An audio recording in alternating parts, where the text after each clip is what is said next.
La paroisse de Savièse est très heureuse en cette année de fêter le jubilé de son église, les 500 ans de la reconstruction de l'église paroissiale.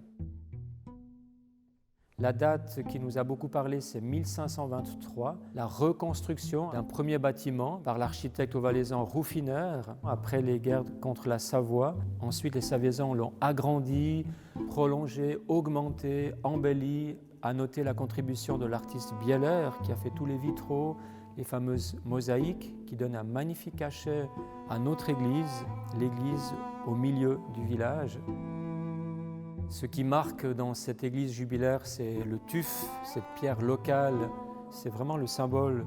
Il y a ces pierres qui sont là depuis longtemps, mais surtout le fait que nous sommes tous dans cette paroisse des pierres vivantes, chacune et chacun à sa manière contribue à l'édification d'une communauté qui a le souci de la justice, de la paix, de l'accueil, de la fraternité et qui essaye de s'élever pour rencontrer Dieu.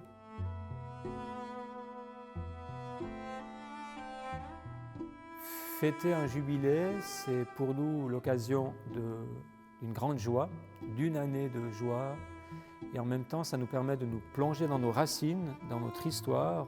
On redécouvre des dates très anciennes, des cloches extraordinaires, un reliquaire, des choses aussi qu'on va conserver, que l'on va rénover pour qu'on garde ce lien pour l'avenir avec les générations passées. Et puis ce jubilé est aussi dirigé vers l'avenir. Ça va correspondre également à une étape de notre conversion pastorale et missionnaire. Le pape François, on le sait bien, veut qu'on sorte du « on a toujours fait comme ça ».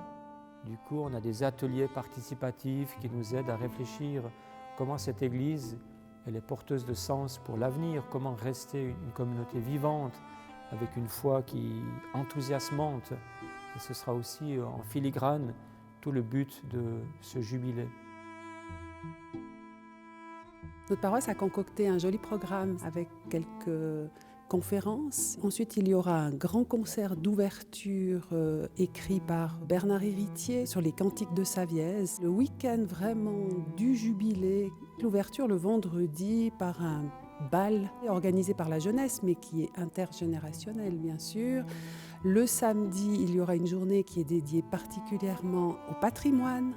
Et puis le soir, il y aura une belle soirée de Pentecôte avec une veillée de prière.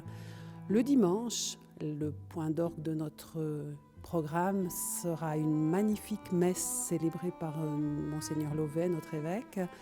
Puis l'après-midi, une grande fête paroissiale avec les artistes de notre commune qui veulent bien se produire, et puis des cuisines du monde organisées par la diaconie, une grande journée avec des jeux de piste pour les enfants, une grande animation pour faire une fête paroissiale dont nous n'avons pas vraiment l'habitude. Durant ce jubilé, un livre extraordinaire sur l'Église va sortir qui s'intitulera « En pierre et en prière ». Donc la pierre est très importante et on s'est dit qu'il y avait de par le monde des églises détruites et on explique aux familles, aux enfants de chez nous qu'on peut, depuis ici, écouter comment se passe la foi motivée de chrétiens qui reviennent dans un pays persécuté, qui reconstruisent leur église. Nous aurons un week-end qui permettra d'écouter l'association SOS Chrétiens d'Orient et contribuer par la prière et aussi par le soutien à aider à la reconstruction d'une église en Irak.